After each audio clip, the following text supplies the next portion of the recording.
दर्पण भानुशाली ने भानुशाली ग्रुप के सीईओ की कुर्सी संभाली, लेकिन वो अपनी कंपनी को संभाल पाने में पूरी तरह से फेल हो गए।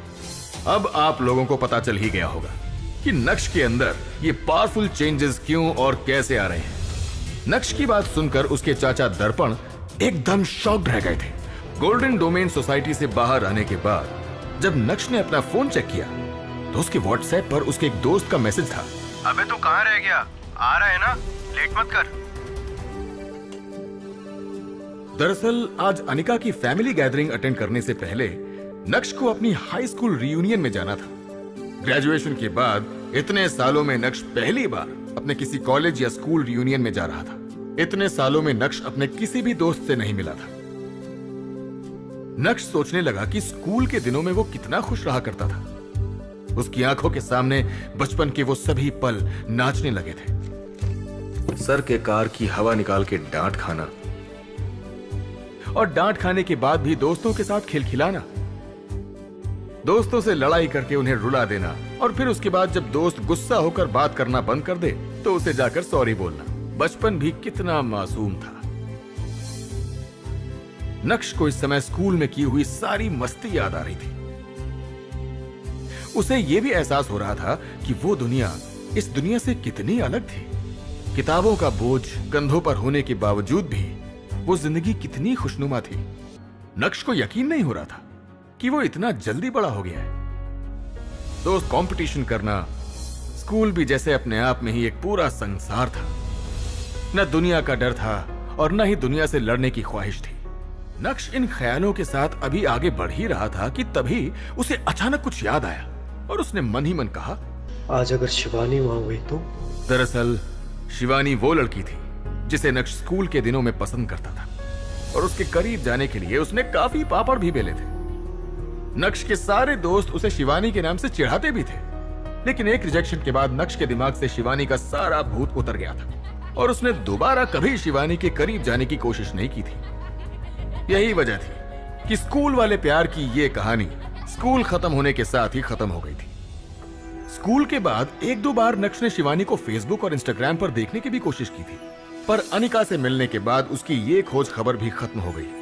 हालांकि अब शिवानी के लिए नक्श के दिल में कोई जगह नहीं थी, लेकिन फिर भी वो दोबारा शर्मिंदा होने से बचना चाहता था। रीयूनियन के बारे में सोचकर नक्श को शिवानी से मिलने का डर तो था ही, और वो रीयूनियन पार्टी के लिए लेट नहीं होना चाहता था। उसे जल्दी से जल्दी तैयार होकर पार्टी के लिए निकलना था। अब नक्श पहले वाला नक्श नहीं रहा था। भले ही वो अभी ऑटो से ट्रैवल कर रहा था, लेकिन उसके अंदर एक गजब का कॉन्फिडेंस आ गया था। वो अपने आप को पहले से अच्छा महसूस कर रहा था। दूसरी तरफ अंजी कॉर्पोरेशन में अनिका मीटिंग रूम से बाहर आ रही थी। वो काफी सीरियस लग रही थी, जैसे मानो कंपनी के रिजल्ट्स में कोई सुधार ना आया हो। उसने कुछ एम्प्लॉइज को बातें करते हुए सुना और वो सब लोग नक्श के बारे में ही बात कर रहे थे। ये देखकर अनिका की आंखें बड़ी हो गई। उसके ऑफिस के एम्प्लॉइज ऑफिस टाइम में काम न करके रिसेप्शन में गप्पे मार रहे थे। वाकई में अनिका ने अपने एम्प्लॉइज को कुछ ज्यादा ही छूट दे रखी थी। उसने देखा कि कुछ फीमेल एम्प्लॉइज नक्श और अनिका की बातें कर रहे हैं। दुनिया में इतने अजीब आदमी भी होते हैं ना। तेवर तो देखो इसके, करता धरता कुछ नहीं है। आ गया यार हमारी मैडम को गुस्सा दिलाने। अरे मुझे तो लगा मैडम ने इसे छोड़ दिया होगा, लेकिन ये आदमी तो मैडम के सर पर चढ़ने नाचने लगा है। कभी कभी तो मुझे लगता है इन दोनों की शादी कैसे हो गई, और शादी को तो छोड़ो, इन लोगों के डिवोर्स क्यों नहीं हुए। मुझे तो ये देखकर और भी ज्यादा हैरानी होती है। मैं आज ऑफिस थोड़ी जल्दी आ गई थी, तो मैंने उस आदमी को मैडम के पीछे पीछे कैबिन में जाते देखा। पहले तो मुझे लगा कि शायद नौकर होगा। बाहर आते समय उसके तेवर ही अलग थे, और हाँ, विहान सर के लाए हुए हीरे के हार को भी वो नकली बता रहा था, और ऊपर से मैडम से प्रॉमिस कर रहा है कि वो असली वाला डायमंड का नेकलेस लाके देगा। मुझे तो समझ नहीं आता, उसने अपनी जिंदगी में हीरे देखे भी होंगे जो फालतू में जौहरी बन के घूम रहा है। अरे तुम लोगों को याद है, 1 साल पहले वो आदमी अपने ऑफिस में आया था अपना इलेक्ट्रिक स्कूटर को लेके। ऐसा लग रहा था जैसे वो अपने टूटे हुए स्कूटर को बना नहीं पा रहा है, और आज जौहरी बनकर हीरे की परख करने चला। वाह भाई वाह, इस दुनिया में कितने झूठे लोग हैं। और मैडम के आदमी को तो झूठे नंबर 1 का टैग दे देना चाहिए। अरे यार कोई नहीं, झूठ बोलकर अपने दिल को तसल्ली दे रहा है बेचारा, और तुम लोग उनके पीछे पड़े हो। ये बोलने के बाद उमा भी खिलखिलाते हुए हंसने लगी और उमा के साथ साथ वहां बैठे बाकी लोग भी ठहाके लगाकर हंसने लगे थे। तभी अचानक से उमा ने पीछे मुड़कर देखा तो पाया कि अनिका पीछे ही खड़ी थी, उनकी सारी बातें सुन रही थी। अचानक से अनिका को देखकर सभी लोग शॉक्ड रह गए थे। इससे आगे बोलने की हिम्मत उमा के पास भी नहीं थी। अनिका ने कुछ भी नहीं कहा, उसकी तीखी नजरें ही सबको डरा देने के लिए काफी थी। जैसे तैसे मौका पाकर उमा भी वहां से निकल गई और सभी के वहां से जाने के बाद अनिका भी अपने दिल में गुस्सा भरकर चुपचाप वहां से निकल गई थी। जब अनिका अपने केबिन में गई तो उसके लिए अपने गुस्से को काबू में रखना बहुत मुश्किल हो रहा था।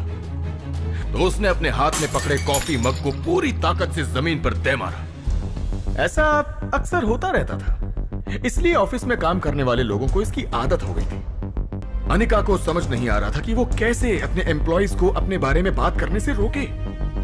हर बार तो वो किसी के पीछे जाकर उन्हें धौंस नहीं दिखा सकती थी। उसकी कंपनी में इतने सारे काम करने वाले हैं, किसको रोकेगी अनिका? ये सोचकर उसे और भी ज्यादा गुस्सा आ रहा था और साथ ही साथ नक्श उसकी आंखों में चुभता जा रहा था।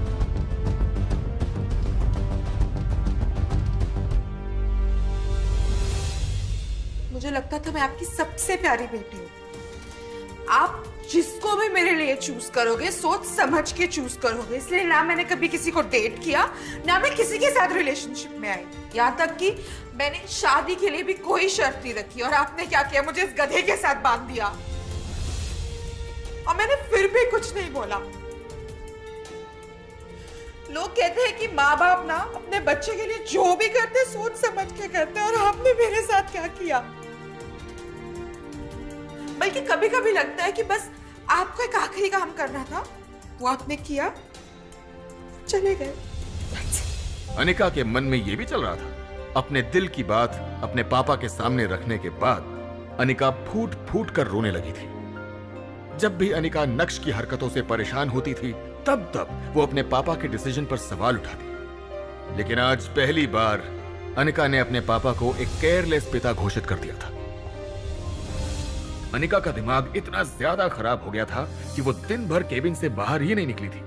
पूरे समय उसके दिमाग में बस अपनी बाकी की जिंदगी की कहानी चल रही थी। दूसरी तरफ नक्श रीयूनियन पार्टी में जाने के लिए तैयार होने घर पहुंच गया था। जैसे ही उसने दरवाजा खोला तो देखा कि चित्रा सोफा पर आराम से बैठकर टीवी देख रही है। जैसे ही चित्रा ने नक्श को अंदर आते हुए देखा, वैसे ही चित्रा ने कहा, नक्श, यहाँ आओ, मुझे तुमसे कुछ जरूरी बात करनी है। चित्रा नक्श से कौन सी जरूरी बात करने वाली थी? क्या अनिका को इस बात के बारे में पता होगा? क्या चित्रा नक्श और अनिका का डाइवोर्स करवाने वाली है? क्या बदले हुए नक्श की सच्चाई जानकर अनिका को उसमें अपना प्यार दिखने लगेगा? या फिर आज की रीयूनियन पार्टी में नक्श को उसकी शिवानी मिल जाएगी?